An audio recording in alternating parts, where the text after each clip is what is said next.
625 খ্রিস্টাব্দের এক নৃশংস ঘটনা।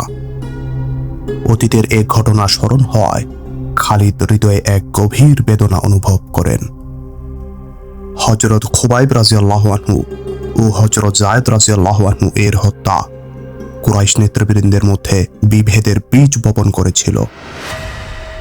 শেষবারের মতো তাদের নামাজ আদায় এবং ইসলাম ত্যাগের উপর মৃত্যুকে অগ্রাধিকার দান করা কুরাইশদের কয়েক সর্দারের অন্তরে গভীর দাগ কাটে।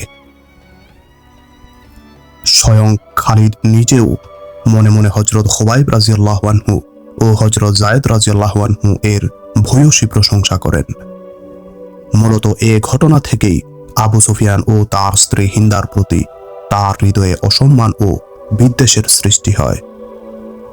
খালিদ মনে মনে বলেন, এটা বীরের ধর্ম ও বৈশিষ্ট্য নয়, এটা কাপুরুষোচিত আচরণ, বীরের ক্ষেত্রে এটা অশোভনীয়। যে সমস্ত কুরাইশ নেতারা শহীদ সাহাবীদ্বয়ের হত্যার বিরোধী ছিলেন, তাদের আহত এক বৈঠকে খালিদ হাজির ছিলেন। আপনারা জানেন কি, সেদিন যাদেরকে পৈশাচিকভাবে হত্যা করা হলো তারা মাত্র 2 জন ছিল না, বরং তারা 6 জন ছিল। খালিদ নেতৃবৃন্দকে জিজ্ঞেস করেন। এক নেতা জবাবে বলে, হ্যাঁ, এটা শারজা বিন মুগিসের কারসাজি ছিল। সেই এই 6 মুসলমানকে প্রতারণামূলক ফাঁদে ফেলে, আর এর পিছনে মক্কার ইহুদিদের মস্তিষ্ক কাজ করে। খালিদ বলেন, ইউহাওয়া নামী এক মহিলার সাথে আরো 2 ইহুদি নারীকে নিয়ে গিয়ে তাদেরকে রূপের জাদুতে ঘায়েল করে। এক নেতা মন্তব্য করে, ইউহাওয়া একজন জাদুকর মহিলা, সে ইচ্ছা করলে ভাইকে ভাইয়ের হাতে খুন করাতে পারে। এটা কি ভয়ের কারণ নয় যে ইহুদিরা আমাদের একে অপরকে দুশমনে পরিণত করবে? আরেক নেতা উৎকণ্ঠা প্রকাশ করে বলে, না। আরেক বয়োবৃদ্ধ নেতা বলে, ইহুদিরা আমাদের মতোই মুহাম্মদের শত্রু। ইহুদিদের স্বার্থ নিহিত যে তারা আমাদের আর মুসলমানদের মধ্যে বৈরিতা এত তীব্র করবে যাতে আমরা মুসলমানদের নাম নিশানাটুকু মিটিয়ে দেই। এই মুহূর্তে ইহুদিদের প্রতি সন্ধিহান হওয়া উচিত হবে না, এই নেতা বলে, বরং উচিত হলো গোপনে ইহুদিদেরকে মুসলমানদের বিরুদ্ধে ব্যবহার করা। তবে সেটা এমন নয় যেটি শারজা করেছে, খালিদ বলেন, আবার এমন নয় যেটি দেখিয়েছে আবু সুফিয়ান এবং তার স্ত্রী হিন্দা। এ খবর কেউ রাখো কি, ইউহাওয়া মক্কার কয়েকজন ইহুদিকে নিয়ে মদিনায় গেছে? প্রবীণ নেতা অন্যদেরকে এ কথা জিজ্ঞেস করে নিজেই আবার বলে, সে মদিনা ও মদিনার পার্শ্ববর্তী অঞ্চলের ইহুদি এবং অন্যান্য গোত্রকে মুসলমানদের বিরুদ্ধে খেপিয়ে তুলবে। ইহুদিরা ইসলামের প্রচার ও প্রসারকে ঈশান কোণে কালো মেঘ মনে করছে। যদি এভাবে মুহাম্মদের আকীদা বিশ্বাস প্রসারিত হয় এবং যুদ্ধক্ষেত্রে মুহাম্মদের অনুসারীরা বীরত্বের ধারা অব্যাহত রাখে, তাহলে ইহুদিদের সূর্য নিঃসন্দেহে ডুবে যাবে। খালিদ বলেন, কিন্তু ইহুদিরা তো যুদ্ধবাজ জাতি নয়, তারা যুদ্ধের মাঠে আমাদের পাশে থাকার যোগ্য নয়। যুদ্ধের মাঠে তারা মুসলমানদের জন্য বেশি ভয়ঙ্কর প্রমাণিত হবে। আরেকজন মন্তব্য করে, তারা ইউহাওয়ার ন্যায় আকর্ষণীয় ললনাদের মাধ্যমে মুসলিম নেতা এবং অধিনায়কদেরকে রণাঙ্গনে অবতরণের অযোগ্য করে রাখবে। খালিদের চিন্তা চেতনায় ইউহাওয়া আবার চড়ে বসে এবং 4 বছর পূর্বের কথা তার কানে গুঞ্জন হতে থাকে। তিনি মদিনার দিকে যতই অগ্রসর হন, উহুদের পাহাড় ততই মাথা উঁচু করে দৃষ্টিগোচর হতে থাকে। অতঃপর একসময় পাহাড়গুলো এক এক করে চোখের দৃষ্টি হতে হারিয়ে যেতে থাকে। তার ঘোড়াটি গিরিপথ অতিক্রম করছিল। এটা 1 মাইল দীর্ঘ এবং 220 গজ বা তার চেয়ে কিছু বেশি চওড়া একটি বিস্তীর্ণ নিম্নাঞ্চল। গম্বুজের অনেক টিলা এর সৌন্দর্য আরো বাড়িয়ে দেয়। এগুলোর সবই বালুমাটি। এক স্থানে এসে খালিদ কার যেন পদধ্বনি শুনতে পান। তিনি চমকে পিছনে ফিরে তাকান এবং তার হাত চলে যায় তরবারির বাটে। কিন্তু এ আওয়াজ মানুষের পদধ্বনি ছিল না। 4-5টি হরিণ ছিল, যারা নিচের দিকে দৌড়ে যায়। কিছু দূর গিয়ে একটি হরিণ আরেকটি হরিণকে গুঁতো মারে। এতে একে অপরকে মোকাবিলা করতে শুরু করে। কিছুক্ষণ শিঙে শিঙে 2 হরিণের লড়াই চলে। অন্যান্য হরিণগুলো দাঁড়িয়ে তামাশা দেখতে থাকে। এত সুন্দর প্রাণীদের এভাবে লড়াই করাটা ভালো মানায় না। তবু খালিদ এই লড়াই দেখতে থাকেন। তার অশ্বটি এক দর্শক হরিণের চোখে পড়ে যায়। সে সাথে সাথে গলা লম্বা এবং পা দ্বারা মাটিতে আঘাত করতে থাকে। লড়াইরত হরিণদ্বয় যে যেই অবস্থায় ছিল সেই অবস্থায় থেমে যায় এবং মুহূর্তে পরিস্থিতি বুঝতে পেরে সকল হরিণ একদিকে দৌড়ে পালিয়ে যায় এবং খালিদের চোখের আড়াল হয়ে যায়। কুরাইশ নেতারা দুভাগে বিভক্ত হয়ে গিয়েছিল। পরস্পরের মধ্যে বৈরিতা সৃষ্টি না হলেও পূর্বের মতো একতা, আন্তরিকতা ও হৃদ্যতা ছিল না। সবাই তখন বাহ্যিকভাবে আবু সুফিয়ানের নেতৃত্ব মেনে চলছিল, কিন্তু ভিতরে অনাস্থা সৃষ্টি হয়েছিল। যখন সীসা ঢালা ঐক্য প্রয়োজন, তখন তারা দ্বিমুখী আচরণ শুরু করে। এ অবস্থা খালিদকে অত্যন্ত বেদনাহত করে। নিজেদের মধ্যে ফাটল সৃষ্টি হলে তা শত্রুদের শক্তি বৃদ্ধি করে।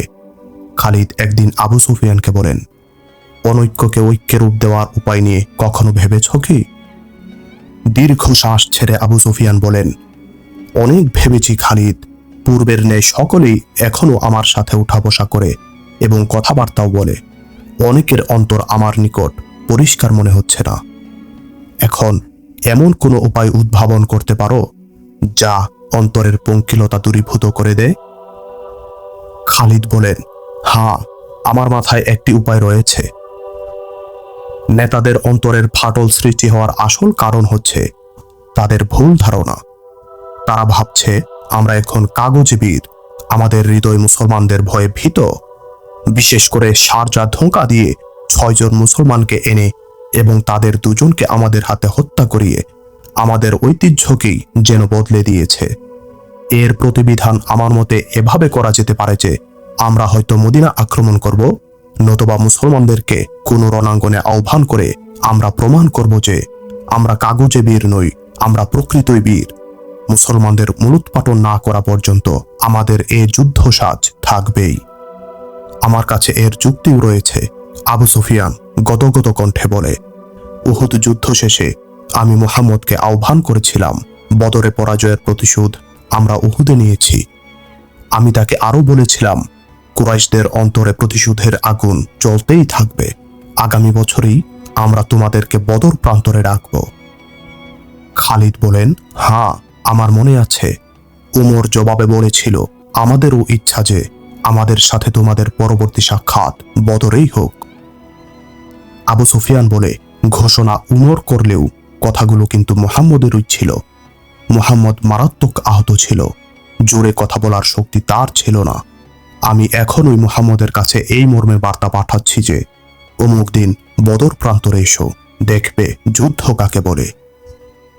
অতঃপর উভয়ই পরামর্শক্রমে একটি দিনক্ষণ ধার্য করে এবং সিদ্ধান্ত গ্রহণ করে যে রাসূল সাল্লাল্লাহু আলাইহি ওয়াসাল্লামকে এ ব্যাপারে জানাতে কোনো ইহুদিকে মদিনায় পাঠানো হবে। পরের দিন আবু সুফিয়ান কুরাইশদের সকল নেতৃবৃন্দকে তার বাসভবনে ডেকে এনে বড় উচ্ছ্বাস ও আনন্দের সাথে ঘোষণা করেছে সে মুসলমানদেরকে যুদ্ধের জন্য বদরে আহ্বান করেছে। কুরাইশরা এমন একটি সংবাদ শোনার অপেক্ষায় ছিল। আত্মীয় স্বজনের রক্তের প্রতিশোধ গ্রহণই ছিল তাদের প্রধান লক্ষ্য। তাদের অন্তরে রাসূল সাল্লাল্লাহু আলাইহি ওয়াসাল্লাম এর প্রতি বৈরিতা বারুদের ন্যায় উত্তপ্ত ছিল, যা একটি ভয়াবহ বিস্ফোরণের অপেক্ষায় ছিল। তাদের ক্ষোভের মূল কারণ মুহাম্মদ পিতা পুত্র এবং ভাই ভাইকে পরস্পরের দুশমনে পরিণত করেছে। আবু সুফিয়ানের এই ঘোষণা সবাইকে এক প্ল্যাটফর্মে এনে দাঁড় করায়, সবার সব ধরনের মনোমালিন্যতা দূর করে দেয়, সকল বিভেদ ভুলে গিয়ে যুদ্ধ প্রস্তুতির আলোচনা করে। এক বিচক্ষণ ইহুদির উপর বার্তা প্রেরণের দায়িত্ব অর্পণ করে বলা হয় সে যেন রাসূল সাল্লাল্লাহু আলাইহি ওয়াসাল্লামকে বার্তা হস্তান্তর করে এবং দ্রুত ফিরতি উত্তর নিয়ে আসে। কুরাইশ নেতৃবৃন্দের অন্তর থেকে যেদিন পারস্পরিক অবিশ্বাস ও অনৈক্যের পর্দা দূর হয়, সেদিন খালিদ মনে মনে খুবই স্বাচ্ছন্দ্য বোধ করেন। তিনি বাগাড়ম্বী ছিলেন না, তবে সিদ্ধান্ত নিয়েছিলেন নিজ হাতে রাসূল সাল্লাল্লাহু আলাইহি ওয়াসাল্লামকে হত্যা করবেন।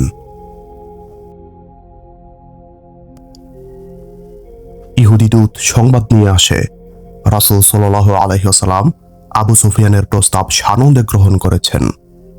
626 খ্রিস্টাব্দের মার্চ মাসের একটি দিন যুদ্ধের জন্য নির্ধারিত হয়, কিন্তু আবহাওয়া বাধার কারণ হয়। অন্যান্য মৌসুমে সাধারণত যতটুকু বৃষ্টি হতো, এবছর তার থেকে অনেক কম হয়, যার ফলে মৌসুমটি এক প্রকার ভীষণ খরার মধ্য দিয়ে অতিবাহিত হয়। মার্চ মাসেই প্রচণ্ড গরম পড়ে, যা অন্যান্য বছর 2 থেকে 3 মাস পরে হয়। আবু সুফিয়ান তাই পূর্ব নির্ধারিত দিনে যুদ্ধ করা সমীচীন মনে করেন না। স্মৃতির এই হিসাবটি খালিদকে লজ্জিত করে, কেননা আবু সুফিয়ান গ্রীষ্ম মৌসুমের ছোতায় যুদ্ধ বিলম্ব করেছিল।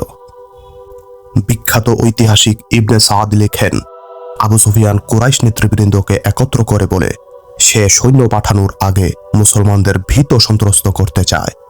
সে এ লক্ষ্যে ইহুদিদের হাত করে এবং দ্বিগুণ পারিশ্রমিক দিয়ে ব্যবসায়ীর ছদ্মবেশে তাদেরকে মদিনায় প্রেরণ করে। তাদের দায়িত্ব ছিল মদিনায় গিয়ে একটি গুজব রটিয়ে দেওয়া যে কুরাইশরা বিশাল বাহিনী নিয়ে বদরে আসছে, যা ইতোপূর্বে মুসলমানরা কখনো দেখেনি। এক ঐতিহাসিকের বর্ণনা মতে মদিনায় এই গুজবকে সত্য বলে বিশ্বাস করা হয় এবং মুসলমানদের চেহারাতে এক মারাত্মক প্রতিক্রিয়া লক্ষ্য করা যায়। রাসূল সাল্লাল্লাহু আলাইহি ওয়াসাল্লাম পর্যন্ত এই গুজব পৌঁছলে এবং তাকে সাহাবা ইকরামের ভীতির কথা জানানো হলে রাসূল সাল্লাল্লাহু আলাইহি ওয়াসাল্লাম সাহাবা ইকরামদেরকে একত্র করে এক হৃদয়স্পর্শী ভাষণ দেন। সংখ্যায় বেশির কথা শুনে আল্লাহর সৈনিকরা এত ভীত কেন? আল্লাহর পূজারীরা কি আজ মূর্তি পূজারীদের ভয়ে সন্ত্রস্ত? যদি তোমরা কুরাইশদের ভয়ে এত ভীত হয়ে পড়ো যে তাদের যুদ্ধ আহ্বানের সাড়া দেওয়ার হিম্মত না হয়, তাহলে যে সত্তা আমাকে রাসূল করে প্রেরণ করেছেন তার নামে শপথ করে বলছি, কেউ না গেলেও আমি একাই তাদের মোকাবিলায় বদরে যাব। রাসূল সাল্লাল্লাহু আলাইহি ওয়াসাল্লাম কিছুক্ষণ থেমে আরও কিছু কথা বলতে চান, কিন্তু রাসূল প্রেমিকদের আকাশ বাতাস প্রকম্পিত করা আবেগ উত্তেজনাকর স্লোগানে ঘুমন্ত মরুসিংহের দল জেগে ওঠে। ছড়ানো গুজবের সূত্র খুঁজে পাওয়া যায় না। রাসূল সাল্লাল্লাহু আলাইহি ওয়াসাল্লামের এক ভাষণেই গুজবের প্রতিক্রিয়া দূরীভূত হয়ে যায় এবং মুসলমানরা সানন্দে যুদ্ধ প্রস্তুতি নিতে থাকে। হাতে সময় ছিল খুবই কম। সীমিত এ সময়ের মধ্যেই তারা যথাসম্ভব প্রস্তুতি নেয়। সৈন্যরা যখন বদর অভিমুখে রওনা হয় তখন তাদের সংখ্যা ছিল ১৫০০ আর ছিল 50 জন অশ্বারোহী। গুজব ছড়ানোর দায়িত্ব নিয়ে যে সমস্ত ইহুদিকে মদিনায় প্রেরণ করা হয় তারা ফিরে এসে প্রতিবেদন দেয় যে প্রথমে গুজব আশাতীত প্রতিক্রিয়া সৃষ্টি করে, কিন্তু একদিন মুহাম্মদ মুসলমানদের সমবেত করে কয়েকটি কথা বলতেই সবাই এক পায়ে বদরে যেতে তৈরি হয়ে যায়। মদিনায় আমরা থাকাকালেই তাদের সংখ্যা ১৫০০ পৌঁছেছিল। আমাদের যতটুকু ধারণা এ সংখ্যা কম বেশি হবে না। আজ মদিনাতে যেতে যেতে সে ঘটনা স্মরণ হওয়ায় খালিদ এজন্য লজ্জিত হন যে তিনি সেদিন অনুমান করেন যে আবু সুফিয়ান নামমাত্র অজুহাতে মুসলমানদের মোকাবিলা থেকে পিছু থাকতে চায়। খালিদ মুসলমানদের সংখ্যা সম্পর্কে জানতে পেরে ভীষণ উত্তেজিত হয়ে আবু সুফিয়ানের কাছে আসেন। খালিদ বলেন, আবু সুফিয়ান, নেতার আনুগত্যের ব্যাপারে আমরা শ্রদ্ধাশীল। আমি কুরাইশদের মাঝে নেতার সিদ্ধান্ত পরিবর্তনের ধারা চালু করতে চাই না, কিন্তু তাই বলে আমি কুরাইশ জাতির মান মর্যাদা জলাঞ্জলি দিতে পারি না। আপনি আপনার অবস্থান পরিবর্তনের চেষ্টা করুন। কুরাইশদের মান মর্যাদার প্রশ্নটি আমার অন্তরে তীব্রভাবে উজ্জীবিত হবে এবং যার ফলে আপনার নির্দেশ মেনে নেওয়া আমার পক্ষে সম্ভব হবে না, এটি যেন না হয়। আবু সুফিয়ান জিজ্ঞাসা করে, মদিনায় ইহুদিদের পাঠানোর কারণ কি তুমি জানো না? যুদ্ধের আগে আমি মুসলমানদের মধ্যে আতঙ্ক সৃষ্টি করতে চাই। আবু সুফিয়ানের কথা শেষ হতেই খালিদ বলে ওঠেন, আবু সুফিয়ান, প্রকৃত যোদ্ধারা কখনো ভয় দেখায় না। মাত্র কয়েকজন মুসলমানকে লড়তে আপনি দেখেননি। কুরাইশদের শত শত বর্ষার আঘাতের মুখে খোবাইব এবং জায়েদকে তাকবীর ধ্বনি দিতে শুনেননি? আমি শুধু একথাই বলতে এসেছি যে আপনার নেতৃত্বের মর্যাদা রক্ষা করুন এবং বদরে রওনা হওয়ার বাস্তব উদ্যোগ নিন। পরের দিন ফলাও হয়ে খবর ছড়িয়ে পড়ে যে মুসলমানরা যুদ্ধ সামগ্রী নিয়ে মদিনা থেকে বদর অভিমুখে যাত্রা শুরু করেছে। সৈন্যদের রওনা করার নির্দেশ ব্যতীত এরপর আবু সুফিয়ানের জন্য বিকল্প কোনো রাস্তা খোলা ছিল না। তাদের সর্বমোট কুরাইশ সৈন্য সংখ্যা দাঁড়ায় ২০০০ পদাতিক আর 100 অশ্বারোহী। সেনাপতির দায়িত্ব ছিল আবু সুফিয়ানের হাতেই। ইকরামা, সাফওয়ান এবং খালিদ ছিলেন আবু সুফিয়ানের উপসেনাপতি। পূর্বের ন্যায় আবারও আবু সুফিয়ানের স্ত্রী হিন্দা, কতিপয় দাসী এবং সঙ্গীত শিল্পীরা সৈন্যদের সাথে থাকে। 626 খ্রিস্টাব্দের 4 এপ্রিল বুধবার পূর্ব নির্ধারিত সময়ের মধ্যে মুসলিম বাহিনী রাসূল সাল্লাল্লাহু আলাইহি সাল্লাম এর নেতৃত্বে বদর ময়দানে পৌঁছে যান। এ সময় কুরাইশরা আসফান নামক স্থানে এসে উপস্থিত হয়। তারা সেখানেই রাত যাপন করে। ভোরেই তাদের সম্মুখে এগিয়ে যাবার কথা, কিন্তু পরিস্থিতি নাটকীয়ভাবে ভিন্ন দিকে মোড় নেয়। সবাইকে হতবাক করে দিয়ে আবু সুফিয়ান সকালে সৈন্যদের সম্মুখে অগ্রসর হবার নির্দেশ দেওয়ার পরিবর্তে এক স্থানে জমা করে বলেন, কুরাইশ বাহাদুরগণ, মুসলমানরা তোমাদের নাম শুনতেই আঁতকে উঠে। এটা হবে তাদের সাথে আমাদের চূড়ান্ত যুদ্ধ। মুসলিমেয় মুসলমানকে আমরা নিশ্চিহ্ন করে দেব। এরপরে দুনিয়ার বুকে কোনো মুহাম্মদ থাকবে না, থাকবে না তাকে স্মরণ করার কেউ। কিন্তু যে অবস্থার মধ্য দিয়ে আমরা যুদ্ধে চলেছি তা আমাদের অনুকূলে নয়, যা আমাদের পরাজয় ডেকে আনতে পারে। তোমরা জানো, রসদপত্র আমরা পরিমিত আনতে পারিনি। সম্মুখে রসদ পাবার সম্ভাবনাও নেই। স্মরণকালের ভয়াবহ খরা দুর্ভিক্ষের পরিস্থিতি সৃষ্টি করেছে। সাথে রোদের প্রখরতা তো আছেই। আমি আমার বীর বাহাদুর ভাইদেরকে ক্ষুধা পিপাসায় তিলে তিলে মৃত্যুর মুখে ঠেলে দিতে পারি না। আমি চূড়ান্ত যুদ্ধের জন্য সুযোগের অপেক্ষা করব। আমি সম্মুখে এগিয়ে যাবার নির্দেশ দিব না, বরং মক্কায় ফিরে চলো। প্রত্যাবর্তনের এই নির্দেশ ছিল স্বয়ং প্রধান সেনাপতির, তাই সবার জন্য তার আদেশই ছিল শিরোধার্য। কিন্তু খালিদ, ইকরামা ও সাফওয়ান আবু সুফিয়ানের এই নির্দেশ মানতে রাজি নয়। কিন্তু আবু সুফিয়ানের বিরুদ্ধে তাদের এই বিদ্রোহ সম্পূর্ণ ব্যর্থ হয়। বিদ্রোহী 3 উপসেনাপতি সৈন্যদের উপর তাৎক্ষণিক এক জরিপ চালিয়ে তাদের পক্ষে কতজন আছে তা জানতে চেষ্টা করে। কিন্তু এ জরিপের ফলাফলও তাদের বিরুদ্ধে যায়। অধিকাংশ সৈন্য আবু সুফিয়ানের নির্দেশে মক্কায় ফেরত যায়। ফলে বাধ্য হয়ে বিদ্রোহীদেরও সমমনা সৈন্যদের নিয়ে আবু সুফিয়ানের বাহিনীর পিছু পিছু চলে আসতে হয়। খালিদের স্পষ্ট মনে পড়ে, সেদিন এভাবে মক্কায় ফিরে আসার সময় তার মস্তক ছিল অবনত। উপসেনাপতিদ্বয়ের কেউই একে অপরের প্রতি তাকাবার অবস্থায় ছিল না। লজ্জা যেন সকলকে গ্রাস করে নিয়েছিল। হযরত খালিদের বারবার মনে হচ্ছিল, যুদ্ধে তার একটি পা বা একটি হাত অথবা দুটো চোখ নষ্ট হয়ে গেলেও তেমন দুঃখ হতো না, যেমনটি আজ বিনা যুদ্ধে প্রত্যাবর্তনের কারণে হচ্ছে। তিনি অনুভব করেন, তার অস্তিত্ব বলতে এতদিন যা কিছু ছিল তা মৃত্যুবরণ করেছে। এখন অশ্বপৃষ্ঠে তার মরদেহ মক্কায় ফিরে যাচ্ছে। রাসূল সাল্লাল্লাহু আলাইহি ওয়াসাল্লাম এর হত্যা ছিল তার প্রধান টার্গেট, যা পূরণ না করে সে ফিরে চলছে। এই ব্যর্থতাই তাকে অব্যাহতভাবে দংশন করতে চাচ্ছিল। খালিদের অতীত ছিল স্মৃতির অভিধান, যার বর্ণনা শেষ হবার নয়। বনু নাজির, বনু কুরাইজা এবং বনু কাইনুকা 3 ইহুদি গোত্রের কথা তার স্মরণ হয়।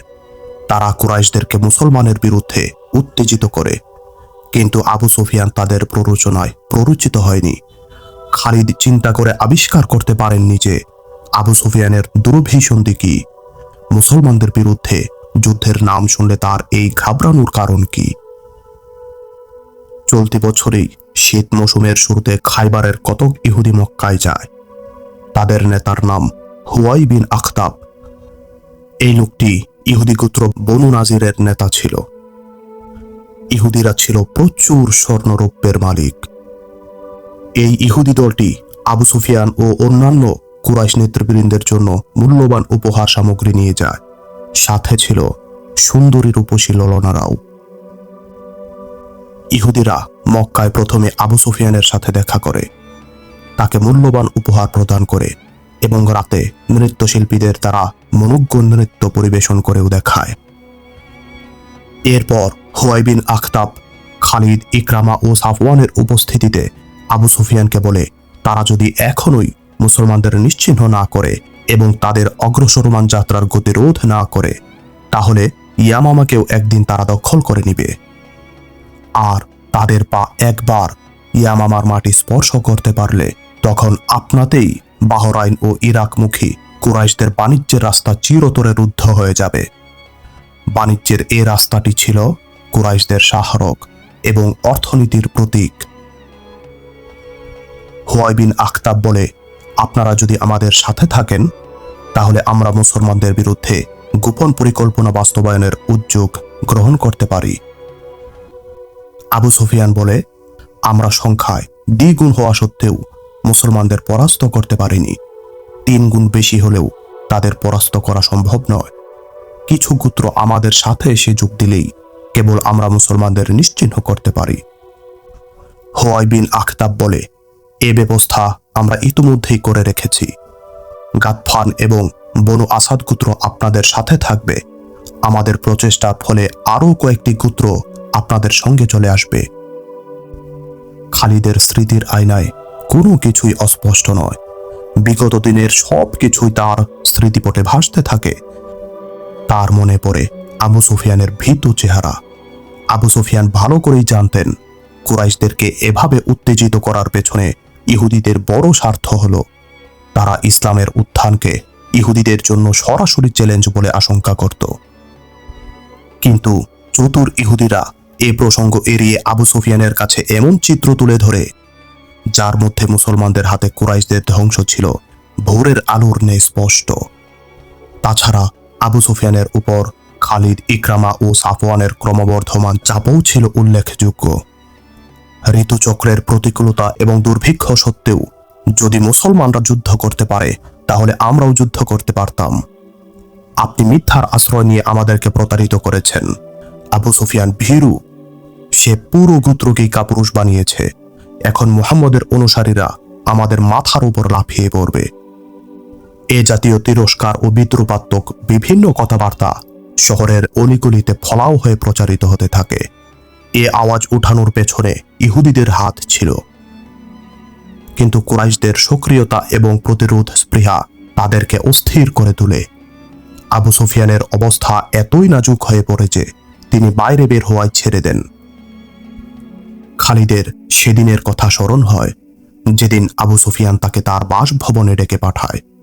আবু সুফিয়ানের প্রতি একদিন যে শ্রদ্ধা, যে মর্যাদাবোধ তার অন্তরে ছিল, তখন তা ছিল না। আবু সুফিয়ান যেহেতু তখনও সর্বোচ্চ নেতার আসনে সমাসীন ছিল, তাই অনিচ্ছা সত্ত্বেও তিনি তার বাড়িতে গিয়ে উপস্থিত হন। তিনি সেখানে গিয়ে ইকরামা ও সাফওয়ানকে দেখতে পান। আবু সুফিয়ান বলেন, খালিদ, আমি মদিনায় হামলা করার স্থির সিদ্ধান্ত নিয়েছি। খালিদের মনে হচ্ছিল তিনি যেন ভুল শুনছেন। বিস্মিত নয়নে ইকরামা ও সাফওয়ানের দিকে তাকান। তাদের উভয়ের ঠোঁটে ছিল মুচকি হাসি। আবু সুফিয়ান বলে, হ্যাঁ খালিদ, যত দ্রুত সম্ভব লোকদেরকে মদিনা আক্রমণের জন্য প্রস্তুত করো। যে সমস্ত গোত্রকে ইহুদিরা কুরাইশদের সহযোগিতা করতে রাজি করিয়েছিল সে সকল গোত্রের কাছে বার্তা প্রেরণ করা হলো। 627 খ্রিস্টাব্দের ফেব্রুয়ারি মাস। এ সময় বিভিন্ন গোত্রের যোদ্ধারা দলে দলে মক্কায় এসে জমায়েত হতে থাকে। গাতফান গোত্রের সৈন্য সংখ্যা ছিল বেশি, তারা প্রায় 3000। মুনিয়া নামক এক ব্যক্তি ছিল তাদের অধিনায়ক। বনু সালেম গোত্র 700 সৈন্য প্রেরণ করে। বনু আসাদও তুলাইহা বিন খয়লাদের নেতৃত্বে উল্লেখযোগ্য সংখ্যক সৈন্য প্রেরণ করে। কুরাইশদের নিজস্ব সৈন্য সংখ্যা ছিল 4000 পদাতিক, 300 অশ্বারোহী এবং 1500 উষ্ট্রারোহী। অবশেষে 10,000-এর বিশাল বাহিনী মদিনা আক্রমণের জন্য প্রস্তুত হয়। আবু সুফিয়ান ছিল এ সম্মিলিত বাহিনীর সর্বাধিনায়ক। সে এ বাহিনীর নাম দেয় বহুজাতিক বাহিনী। কয়েকটি গোত্র মক্কায় আসেনি। তারা খবর পাঠায় বহুজাতিক বাহিনী মদিনার অভিমুখে যাত্রা করলে তারা প্রতিমধ্যে মূল বাহিনীর সাথে যোগ দিবে।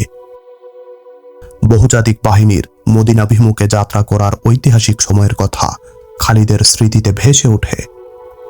এ বিশাল বাহিনীর একাংশের অধিনায়ক খালিদ ছিলেন অপেক্ষাকৃত একটি উঁচু স্থানে। অশ্বপৃষ্ঠে বসে সৈন্যদের দিকে তিনি তাকান। বাহিনী এত বিশাল ছিল যে শুরু এবং শেষ তার নজরে আসে না। যত দূর দৃষ্টি যায় সৈন্যদের অগ্রযাত্রার দৃশ্যই শুধু দেখতে পান। বিভিন্ন বাদ্যযন্ত্র, রণসঙ্গীত ও সৈন্যদের আনন্দ উচ্ছ্বাস খালিদের রক্তে শিহরণ তুলছিল।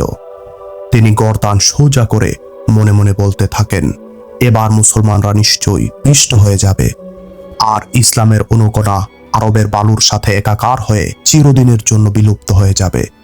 এটা ছিল তার বদ্ধমূল বিশ্বাস। 627 খ্রিস্টাব্দের 24শে ফেব্রুয়ারি বহুজাতিক বাহিনী মদিনার উপকণ্ঠে হাজির হয়। উহুদের পূর্ববর্তী অবস্থান স্থলে গিয়ে কুরাইশরা এবারও তাঁবু ফেলে। এটি ছিল বিপরীত দিক দিয়ে আসা দুটি নদীর মিলন মোহনা। কুরাইশ ব্যতীত অন্যান্য সৈন্যরা উহুদের পূর্ব প্রান্তে শিবির স্থাপন করে। মদিনাবাসী কুরাইশদের আগমন বার্তা জানে কিনা তা পরীক্ষা করতে তারা 2 গুপ্তচরকে ব্যবসায়ী সাজিয়ে মদিনায় প্রেরণ করে। আবু সুফিয়ান সহ অন্যান্য উপসেনাপতিদের ইচ্ছা ছিল মদিনাবাসীদের অজান্তেই তাদের উপর ঝাঁপিয়ে পড়বে, কিন্তু পরদিনই কুরাইশদের প্রেরিত এক ইহুদি গুপ্তচর মদিনা হতে ফিরে এসে আবু সুফিয়ানকে জানায় যে মুসলমানরা তাদের যাবতীয় কার্যক্রম সম্পর্কে সম্পূর্ণ ওয়াকিফাল। মুসলমানদের মধ্যে ভয় আর ভীতি এবং উদ্বেগ ছড়িয়ে পড়েছিল। ইহুদি গুপ্তচর বলে সারা শহরে ভয় আর আতঙ্ক ছেয়ে গিয়েছিল, কিন্তু মুহাম্মদ ও তার একান্ত সহযোগীদের বক্তৃতায় মুসলমানরা সীসা ঢালা প্রাচীরের মতো হয়ে যায়। শহরের অলিগলিতে ঘোষক যুদ্ধের প্রতি আহ্বান করে ফিরছে। এতে সবার মধ্যে বিপুল সাড়া জেগেছে। সবাই যুদ্ধ করতে সমবেত হচ্ছে। আমার ধারণা মতে তাদের সংখ্যা 3000-এর অধিক হবে না। ঐতিহাসিকগণ লেখেন, প্রকৃতই মুসলমানদের সংখ্যা 3000 ছিল, আর তারা আগে ভাগেই জানতে পেরেছিলেন যে শত্রু বাহিনীর সংখ্যা 10,000। অশ্বারোহী এবং উষ্ট্রারোহীর সংখ্যা অনেক। ইতোপূর্বে আরবের মাটি একসাথে এত লোকের সমাবেশ আর কখনো দেখেনি। সৈন্য সংখ্যা এবং যুদ্ধের দিক বিবেচনা করলে যুদ্ধ না করেই মুসলমানদের আত্মসমর্পণ করা কিংবা রাতের অন্ধকারে মদিনা ছেড়ে পালিয়ে গিয়ে অন্য কোথাও লুকিয়ে থাকা উচিত ছিল। কেউ ভাবতেও পারে না যে 3000 মুসলমান 10,000 সৈন্যের মোকাবিলায় মুহূর্তের জন্য দাঁড়াতে পারবে। 10,000 মানুষ মদিনার ইট একটি একটি করে খুলে নিয়ে আসবে অনায়াসে। কিন্তু এটা ছিল হক ও বাতিলের যুদ্ধ, আল্লাহ পূজারী ও মূর্তি পূজারীদের যুদ্ধ। সত্যের বিজয় সুনিশ্চিত করা ছিল অনিবার্য। ওই মহান আহ্বানের মর্যাদা রক্ষাও ছিল অবশ্য কর্তব্য, যা আল্লাহ পাক হেরা গুহায় এক আরব রত্নের মাধ্যমে দুনিয়ার বুকে সম্প্রচার করেছিলেন এবং তাকে নবুয়তের মর্যাদায় বিভূষিত করেছিলেন। যারা সত্য এবং সততার উপর থাকে আল্লাহ তাদের সঙ্গে থাকেন। মদিনার অলিগলিতে নবী করিম সাল্লাল্লাহু আলাইহি ওয়াসাল্লাম এর এই বাণী গুঞ্জন তুলে ফিরছিল। কিন্তু মনে রেখো, আল্লাহর সাহায্য তখনই লাভ করবে যখন অন্তর থেকে ভয় ভীতি দূর করে একে অপরের হাত ধরে যুদ্ধক্ষেত্রে এগিয়ে যাবে এবং আল্লাহর রাহে জীবন উৎসর্গের দৃঢ় শপথ করবে। যারা রব হিসেবে একমাত্র আল্লাহকে বিশ্বাস করে না এবং ইসলামের সত্যতা স্বীকার করে না, তারা আমাদের দুশমন। তাদেরকে হত্যা করা ফরজ। মনে রেখো, আঘাত করতে গেলে অনেক সময় আঘাত খেতেও হয়। ঈমান থেকে শক্তিশালী এমন কোনো শক্তি নেই যা শত্রুর হাত থেকে তোমাদেরকে বাঁচাতে পারে। মদিনা নয়, লালিত চেতনা এবং ধর্মীয় আকীদা বিশ্বাস রক্ষা করাই এখন প্রধান কাজ। এই লক্ষ্যকে সামনে রেখে অগ্রসর হলে তখন 10,000 সৈন্যের মোকাবিলা করেও বিজয় ছিনিয়ে আনতে সক্ষম হবে। হতবল এবং ভীতদের পক্ষে আল্লাহ পাক কখনো স্বীয় কুদরত প্রদর্শন করেন না। আকীদা রক্ষা এবং স্বীয় ভূখণ্ড রক্ষায় তোমাদের ওই সর্বোচ্চ নৈপুণ্য ও বীরত্বের চমক দেখাতে হবে। এভাবে ভাষণের মাধ্যমে রাসূল সাল্লাল্লাহু আলাইহি ওয়াসাল্লাম মদিনাবাসীদের মধ্যে বিদ্যুৎ প্রবাহ সঞ্চার এবং তাদের সাহস এমন পর্বত সমান করে দেন যে তারা এর চেয়েও বিশাল বাহিনীর মোকাবেলা করতে তৈরি হয়ে যায়। আগত বিশাল জনস্রোতের হাত থেকে মদিনাকে রক্ষার জন্য রাসূল সাল্লাল্লাহু আলাইহি ওয়াসাল্লাম এর পেরেশানির অন্ত ছিল না। আল্লাহ পাক সাহায্য করবেন নিশ্চিত, কিন্তু কি করা যায়? চিন্তার সাগরে ডুবে যান তিনি। কিন্তু না, চূড়ান্ত সিদ্ধান্ত হিসেবে গ্রহণ করা যায় এমন কোনো পরিকল্পনা তার মাথায় আসছে না। আল্লাহ তাআলা এক ব্যক্তির মাধ্যমে মুসলমানদের সাহায্যের ব্যবস্থা পূর্বেই করে রেখেছিলেন। ওই লোকটি জীবনের শেষ প্রান্তে এসে ইসলাম গ্রহণ করেন। লোকটির নাম ছিল সালমান ফার্সি রাদিয়াল্লাহু আনহু। সালমান ফার্সি প্রথমে অগ্নিপূজকদের ধর্মীয় গুরু ছিলেন, কিন্তু তিনি অহর্নিশি সত্যের সন্ধানে ব্যাকুল থাকতেন। তিনি আগুন পূজারী ছিলেন বটে, কিন্তু আগুনের স্ফুলিঙ্গ এবং তার শিখায় ওই রহস্য উদ্ঘাটন করতে পারছিলেন না, যে কারণে তিনি বড়ই উদ্গ্রীব ও উতলা ছিলেন। পাণ্ডিত্য এবং বিচক্ষণতায় তার সমকক্ষ কেউ ছিল না। অগ্নিপূজকরা আগুনের ন্যায় তারও পূজা ও ভক্তি শ্রদ্ধা করত। সালমান ফার্সি রাদিয়াল্লাহু আনহু যখন বার্ধক্য অতিক্রম করেন, তখন তার কর্ণে আরব্যখণ্ডের এক ব্যতিক্রমধর্মী আওয়াজ পৌঁছে। আল্লাহ এক, মুহাম্মদ সাল্লাল্লাহু আলাইহি ওয়াসাল্লাম তার রাসূল। স্বদেশে থাকাকালে এ আহ্বান তার কানে পৌঁছায়নি, বরং জ্ঞানের তালাশে তিনি দিনভর বিভিন্ন দেশে ভ্রমণ করেন। ঘুরতে ঘুরতে তিনি এক সময় একটি বাণিজ্যিক কাফেলার সাথে সিরিয়া আসেন। এখানে ব্যবসার উদ্দেশ্যে কুরাইশ ও মুসলমান ব্যবসায়ীদের আনাগোনা হতো।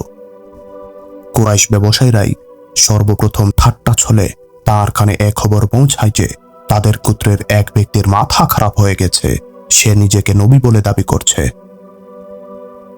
দু একজন মুসলমান ধর্মীয় টানে সালমান ফার্সি রাদিয়াল্লাহু আনহুকে নবী করিম সাল্লাল্লাহু আলাইহি ওয়াসাল্লাম এর আকীদা ও তার শিক্ষা সম্পর্কে অবগত করেন। তিনি মনোযোগ সহ তাদের কথা শুনে চমকে ওঠেন। তিনি আগ্রহ ভরে মুসলমান ব্যবসায়ীদের নিকট আরও কিছু জানতে চান। তারা তাদের জানা কথা তাকে জানিয়ে দেন, কিন্তু এতে তার পিপাসা মিটে না। তিনি এতই প্রভাবিত হয়ে পড়েন যে তিনি রাসূল সাল্লাল্লাহু আলাইহি ওয়াসাল্লাম পর্যন্ত পৌঁছতে চান। দিন রাত মাস বছর পেরিয়ে সময় তার নিজ গতিতে চলতে থাকে। অবশেষে তিনি নবীজির হস্ত মোবারকে ইসলাম কবুল করেন। অনেক ত্যাগ ও সীমাহীন কুরবানি তাকে দিতে হয়। একসময় হযরত সালমান ফার্সি রাদিয়াল্লাহু আনহু ছিলেন বার্ধক্যের সর্বশেষ সোপান অতিক্রমকারী তৎকালীন বিশ্বের সর্বাধিক বর্ষিয়ান ব্যক্তিত্ব। নিজ দেশে সালমান ফার্সি রাদিয়াল্লাহু আনহু শুধু ধর্মীয় গুরুই ছিলেন না, যুদ্ধবিদ্যায়ও তিনি ছিলেন অদ্বিতীয়। তৎকালীন ধর্মগুরু, যুদ্ধ বিগ্রহ এবং শক্তি পরীক্ষায় পারদর্শী ছিলেন তিনি। প্রত্যেক বিজ্ঞ আলেমও সৈনিক হতেন। তবে আল্লাহ পাক সালমান ফার্সি রাদিয়াল্লাহু আনহুকে অপূর্ব রণকৌশল প্রতিভা দান করেছিলেন। বিপদ মুহূর্তে অপূর্ব পরিকল্পনা প্রণয়ন করে প্রতিপক্ষকে বোকা ও অসহায় করতে তার কোনো তুলনা ছিল না। স্বদেশে কোনো যুদ্ধ বাঁধলে কিংবা বহির্শত্রু কর্তৃক আক্রান্ত হলে তৎক্ষণাৎ বাদশাহ সালমান ফার্সি রাদিয়াল্লাহু আনহুকে ডেকে পাঠাতেন।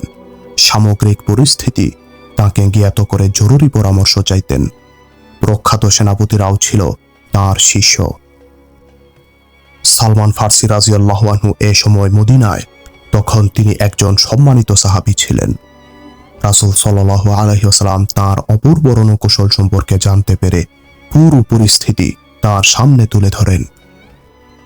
গভীর চিন্তা ভাবনা শেষে মন্তব্য করতে গিয়ে হযরত সালমান ফার্সি রাদিয়াল্লাহু আনহু বলেন, শহর পরিবেষ্টনকারী পরীক্ষা খনন করলে ভালো হয়।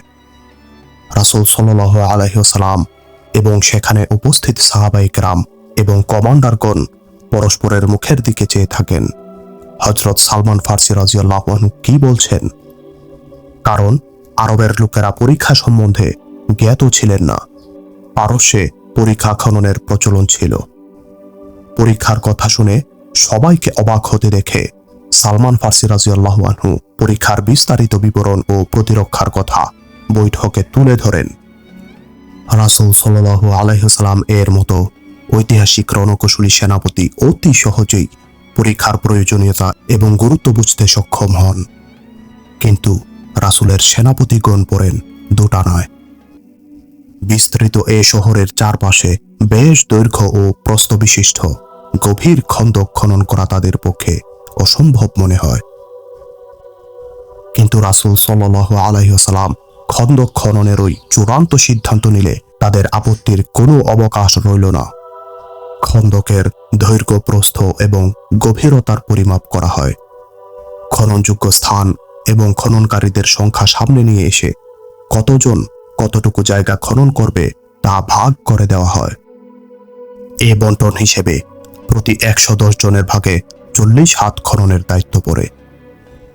রাসূল সাল্লাল্লাহু আলাইহি ওয়াসাল্লাম বুঝতে পারলেন খন্দক কি তা লোকেরা এখনো বুঝতে পারছে না এবং পরীক্ষা খনন করতে তারা কেমন যেন ইতস্তত করছে।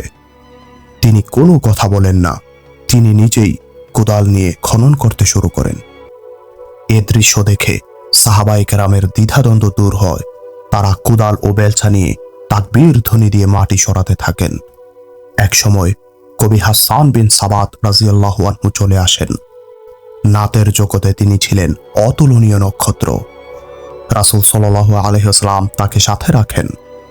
পরীক্ষা খননকালে হযরত হাসান রাদিয়াল্লাহু আনহু এমন আকর্ষণীয় কণ্ঠে গজল পরিবেশন করতে শুরু করেন যে খননকারীদের মধ্যে গভীর অনুরাগ ও জোশের সৃষ্টি হয়।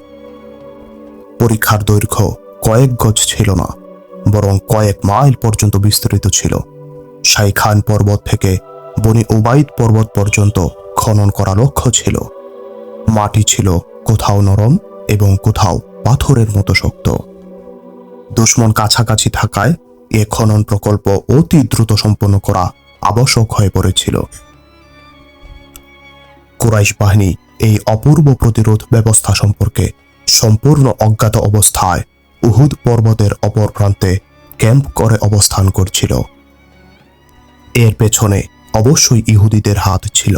চলতে চলতে খালিদের মন বলে ওঠে, কুরাইশরা তো এক প্রকার হালই ছেড়ে দিয়েছিল। তাদের অন্তরে মুসলমানদের ভয় ভর করেছিল। আপন মনে চলছিল খালিদের ঘোড়া। মদিনা এখনো বেশ দূর। হঠাৎ খালিদের শরীরে লজ্জার শিহরণ বয়ে যায়। কুরাইশদের কাপুরুষোচিত যুদ্ধনীতি তাকে মারাত্মক লজ্জিত করেছিল।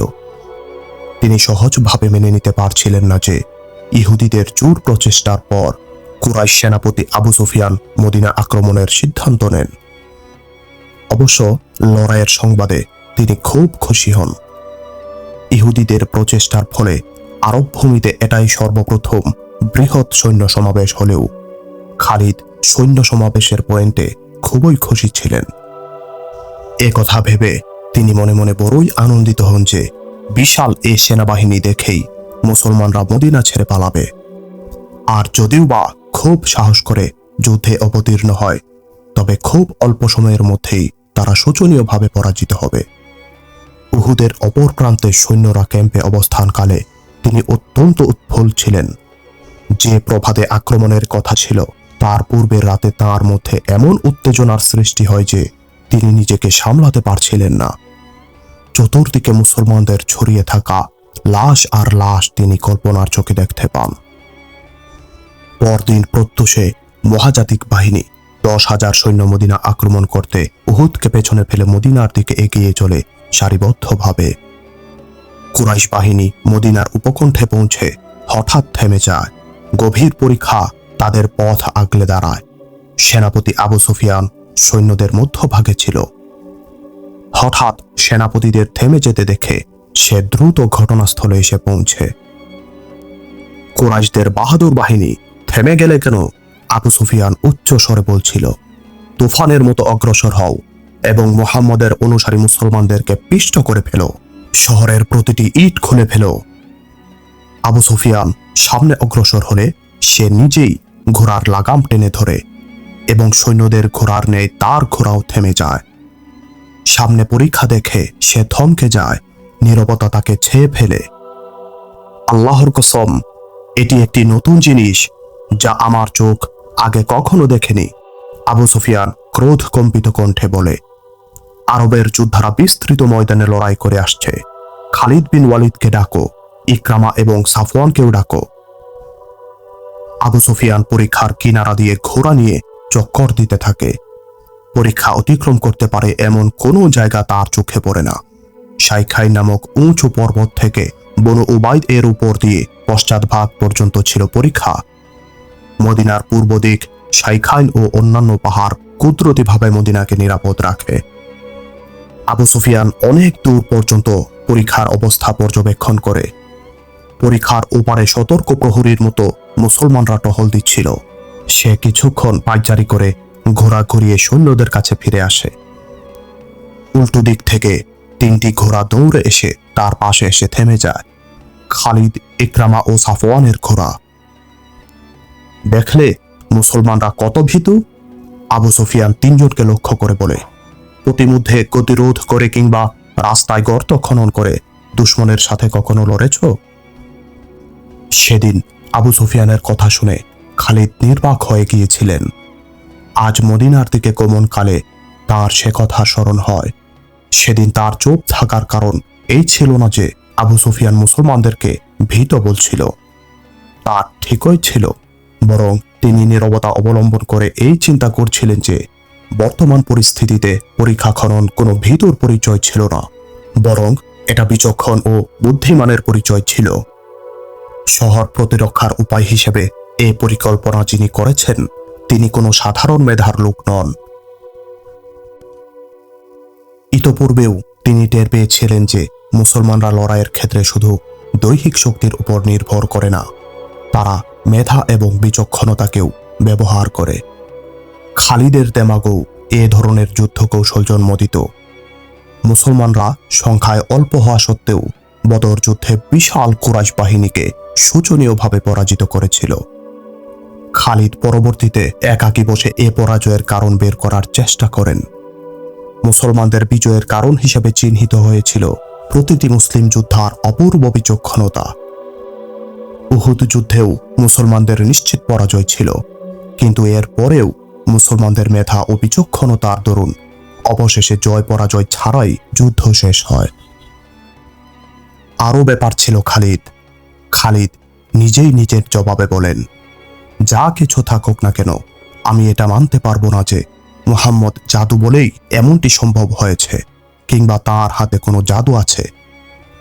আমাদের জ্ঞান বিবেক যা কিছু বুঝতে পারে না তাকে জাদু বলে চালিয়ে দেই। কুরাইশদের মাঝে এমন বিচক্ষণ লোক একজনও নেই যে মুসলমানদের মতো দৃঢ়তা নিয়ে কুরাইশদেরকে উদ্বুদ্ধ করবে এবং এমন যুদ্ধ পরিকল্পনা উদ্ভাবন করবে যা মুসলমানদেরকে চূড়ান্ত বিপর্যয়ের দিকে ঠেলে দিবে। আল্লাহর কসম, মুসলমানরা আমাদের পথে খন্দক খনন করায় আমরা ফিরে যাব না, আবু সুফিয়ান খালিদ, ইকরামা ও সাফওয়ানকে বলেন। কিছুক্ষণ পর সে আবার তাদেরকে জিজ্ঞেস করে, খন্দক অতিক্রমের কোনো উপায় উদ্ভাবন করা যায় কি? খালিদ উপায় উদ্ভাবনে গভীর চিন্তায় ডুবে যান, কিন্তু হঠাৎ তার মনে এ সন্দেহ সৃষ্টি হয় যে উদ্ভূত পরিস্থিতিতে সৈনিকরা পরীক্ষা অতিক্রম করলেও মুসলমানদেরকে পরাজিত করা তত সহজ হবে না। তাদের সংখ্যা যতই কম হোক না কেন, যারা অল্প সময়ে পাথরে জমিনের বুক ছিঁড়ে গভীর পরীক্ষা সৃষ্টি করতে পারে, অনেক কষ্টের পরই কেবল কোনো বিশাল বাহিনী তাদের পরাস্ত করতে পারে। কি ভাবছ ওয়ালিদের বেটা? আবু সুফিয়ান খালিদকে গভীর চিন্তামগ্ন দেখে জিজ্ঞেস করে। আমাদের চিন্তা করারও সময় নেই। আমাদের বিলম্ব দেখে মুসলমানরা এমনটি যেন মনে করার সুযোগ না পায় যে আমরা স্তম্ভিত। পরীক্ষা পুরোটাই নিরীক্ষা করা দরকার, ইকরামা বলল। এমন কোনো জায়গা অবশ্যই আবিষ্কৃত হবে যেখান দিয়ে আমরা খন্দক অতিক্রম করতে পারব, সাফওয়ান বলে। অবরোধ, খালিদ অত্যন্ত দৃঢ়তার সাথে বলেন। মুসলমানরা পরীক্ষা খনন করে ভিতরে অবস্থান করছে, আমরাও অবরোধ করে বাইরে অবস্থান করব। ক্ষুধা পিপাসায় অস্থির হয়ে একদিন অবশ্যই তাদের পরীক্ষার এপার আসতে হবে। ঠিক আছে, আবু সুফিয়ান সমর্থনের ভঙ্গিতে বলে। এছাড়া এখন অন্য কোনো উপায় দেখছি না যা পরীক্ষা অতিক্রম করে এপারে এসে মুসলমানদেরকে যুদ্ধ করতে বাধ্য করবে। আবু সুফিয়ান 3 উপসেনাপতিকে নিয়ে পরীক্ষার কিনারা দিয়ে পুরো পরীক্ষা পর্যবেক্ষণ করতে বনু উবাইদ পর্বতের দিকে রওনা হয়। মদিনা ও বনু উবাইদ পর্বতের মধ্যবর্তী স্থানে সালা নামক একটি পাহাড় ছিল। যুদ্ধ চলাকালীন এখানেই মুসলিমদের মূল ক্যাম্প ছিল। মুসলমানদের সৈন্য সংখ্যা কম দেখে আবু সুফিয়ানের ঠোঁটে বিদ্রুপের হাসি দেখা যায়। সে এখান থেকে সম্মুখে অগ্রসর হলে দ্রুত ধাবমান একটি ঘোড়া তার কাছে এসে ব্রেক কষে। অশ্বারোহী আবু সুফিয়ানের পরিচিত। লোকটি একজন ইহুদি বণিক বেশে সে মদিনায় গিয়েছিল। পাহাড়ের দীর্ঘ সারি অতিক্রম করে সে মদিনা থেকে পরিখার এপারে এসে কুরাইশ সৈন্যদের মাঝে পৌঁছে। ওপার থেকে এমন কোন সংবাদ কি নিয়ে আসতে পেরেছ যা আমাদের কাজে আসতে পারে? আবু সুফিয়ান ইহুদিকে জিজ্ঞেস করে এবং বলে, আমাদের সাথে যেতে থাকো এবং সংবাদ একটু জুড়ে বলো, যাতে আমার এই 3 কমান্ডারও শুনতে পারে। ইহুদি বলতে থাকে, শহর রক্ষা ও আবাসিক এলাকা রক্ষার জন্য মুসলমানদের গৃহীত পদক্ষেপ হলো এই: আপনারা সকলেই জানেন যে মদিনা ছোট কেল্লা বিশিষ্ট এবং পরস্পর লাগোয়া কতক পল্লী ও আবাসিক এলাকার নাম। মহিলা, শিশু ও দুর্বলদেরকে মুসলমানরা সর্বপশ্চাৎ কেল্লায় পাঠিয়ে দিয়েছে। পরীক্ষার উপর সতর্ক নজর রাখতে একটি দল গঠন করা হয়েছে। এ দলের সদস্য সংখ্যা 200 থেকে 250 জনের মতো হবে। এদের প্রত্যেকেই তলোয়ার, বর্শা এবং তীর ধনুকে সজ্জিত। পরীক্ষাকে কয়েকটি ভাগে বিভক্ত করা হয়েছে। প্রহরী দলটি সারা দিন সারা রাত পুরো পরীক্ষা টহল দিয়ে ফিরবে। যেখান দিয়ে আপনারা পরীক্ষা অতিক্রম করতে চাইবেন, মুহূর্তে সেখানে পর্যাপ্ত মুসলমান পৌঁছে যাবে এবং ঝাঁকে ঝাঁকে তীর বর্ষণ করে আপনাদের পিছু হটতে বাধ্য করবে। শুধু তাই নয়, এই সম্ভাবনাও রয়েছে যে রাতের অন্ধকারে মুসলমানরা পরীক্ষার এপারে এসে গেরিল হামলা করে আবার ফিরে যাবে। তাহলে আব্দুল্লাহ ইবনে উবাই কি করছে? আবু সুফিয়ান উৎকণ্ঠার সাথে জিজ্ঞেস করে। ইহুদি গুপ্তচর বলে, হে কুরাইশ নেতা, জীবনে অনেক বছর অতিবাহিত হলেও মানুষ চেনার যোগ্যতা এখনো আপনার হয়নি। আব্দুল্লাহ ইবনে উবাই একজন কপটচারী লোক। মুসলমানদের কাছে সে মুনাফিক সর্দার হিসেবে পরিচিত। আমরাও তাকে ইহুদিদের একজন গাদ্দার বলে জানি। সে মুসলমানদের হয়ে আমাদের সাথে গাদ্দারি করেছিল এবং আপনাদের স্বার্থেও সে তাদের সাথে প্রতারণা করেছে। উহুদে আপনারা বিজয় অর্জন করলে সে নিজেকে আপনাদেরই একজন বলে প্রচার করত, কিন্তু মুসলমানদের পাল্লা ভারী দেখে সে আপনাদের এবং ইহুদিদের থেকেও দৃষ্টি ফিরিয়ে নেয়। যার কোনো ধর্ম নেই এবং যে বিশ্বস্তও নয়, তার উপর নির্ভর করা আদৌ ঠিক নয়। তাহলে হুয়াই ইবনে আখতাব কোথায়? আবু সুফিয়ান জানতে চায়। সে যথাসম্ভব চেষ্টারত। ইহুদি গুপ্তচর জবাবে বলে, মদিনায় আমার আরও সঙ্গী রয়েছে, তারা সম্ভবত মুসলমানদের ক্ষতি করতে থাকবে।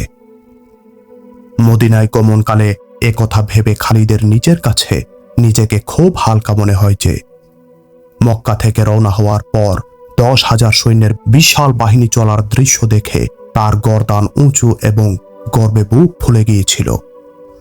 কিন্তু মদিনার কাছাকাছি এসে সেই বাহিনীকেই বালুর টিলার ন্যায় নিষ্প্রাণ ও জড় পদার্থ বলে মনে হয়।